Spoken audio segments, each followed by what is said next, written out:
একটি সমাজকে নামাজের প্রতি শ্রদ্ধাশীল হতে হলে ছোট থেকেই আমাকে আপনাকে যত্নবান হতে হবে।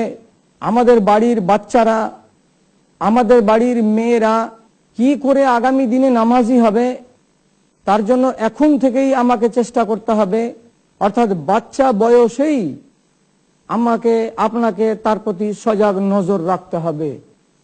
এমনি এমনি নামাজি হয়ে যায় না, শুধু দেখে দেখে যদি নামাজি হয়ে যায় তাহলে এগুলো হচ্ছে ভাগ্যের ব্যাপার।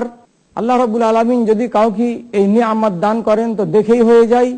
না হলে সব থেকে বেশি যেটা গুরুত্বপূর্ণ তা হচ্ছে এই বাবাকে এবং মাকে এবং পরিবারের লোকেদেরকে নামাজি বানাতে হলে তাদের বাচ্চাদের উপরে বাল্যকাল থেকেই নজর রাখতে হবে। নামাজের প্রতি যত্নবান হওয়া এইটা জিনিস আমাদের মধ্য থেকে হারিয়ে গেছে। আমরা মনে করি মসজিদে যাবে, দেখবে, নামাজি হয়ে যাবে।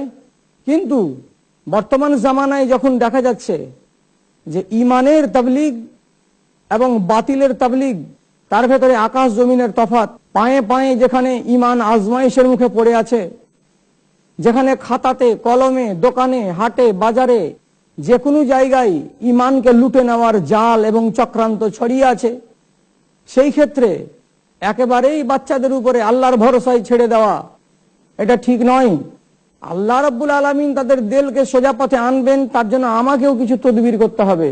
একজন লোক সে যদি তার বাচ্চাকে ইঞ্জিনিয়ার বানায় তাহলে ছোট থেকেই তার সামনে এমন কি রকমের ব্যবস্থাপনা দরকার, তার জন্য কি কি আয়োজনের দরকার, তাকে কোন পথে নিয়ে যেতে হবে, তাকে কেমন করে শিখতে হবে, তাকে কেমন মাদ্রাসায় কেমন স্কুলে ভর্তি করতে হবে, তাকে তার সরঞ্জাম কখন কোনটা কিনে দিতে হবে, এই ব্যাপারে একজন ইঞ্জিনিয়ার বাবা অত্যন্ত যত্নবান হন।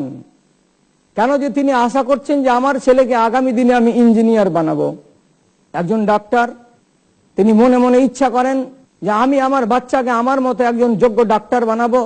তাই বাচ্চাটার সামনে এমন কোন ব্যবস্থা গ্রহণ করতে গেলে তার ডাক্তারি শেখার পথটা সুগম হবে এবং সে একজন কামিয়াব ডাক্তার হতে পারবে, তার জন্য বাবা হিসাবে মা হিসাবে আমরা ঠিক সেই রকমের ব্যবস্থাগুলো দিই এবং বাচ্চাকে ওইভাবে তার মানসিকতা আমরা তৈরি করি যাতে আস্তে আস্তে আস্তে আস্তে বাচ্চাটার পুরো মস্তিষ্কটা, পুরো জেহেনটা ডাক্তারি মাইন্ডের হয়ে যায় এবং ওই বিষয়ে তার আগ্রহ এবং রুচি তৈরি হয়ে যায়। তাছাড়া তো হয় না। কিন্তু একজন ব্যবসায়িক হওয়ার থেকে, একজন ইঞ্জিনিয়ার হওয়ার থেকে, একজন ডাক্তার হওয়ার থেকে যদি একজন ইমানদার ব্যক্তির ছেলে ইমানদার হয়, একজন নামাজি মানুষের ছেলে নামাজি হয়, তো তাহলে এর চাইতে বড় প্রাপ্তি এই দুনিয়ার এবং ওই দুনিয়া, দুই দুনিয়ায় আর কিছু আছে? এবং একজন ইমানদার লোকের কাছে আর কিছু হতে পারে না। ডাক্তারির চাইতে বহু মূল্যবান হচ্ছে ইমান, ইঞ্জিনিয়ারিং এর চাইতে বহু মূল্যবান হচ্ছে ইমান। কাজে একজন ইমানদারের ছেলে ইমানদার হোক, একজন নামাজির ছেলে নামাজি হোক, এই বিষয়ে আমি যদি যত্নবান হই তাহলে নিশ্চয় আমার বাচ্চা আগামী দিনে কি হবে? একজন নামাজি হবে, একটা দিনদার হবে। কেন? যে তার পেছনে আমি ওই রকমেরই শ্রম, ওই রকমেরই মেহনত দিয়ে যাচ্ছি ছোট থেকে।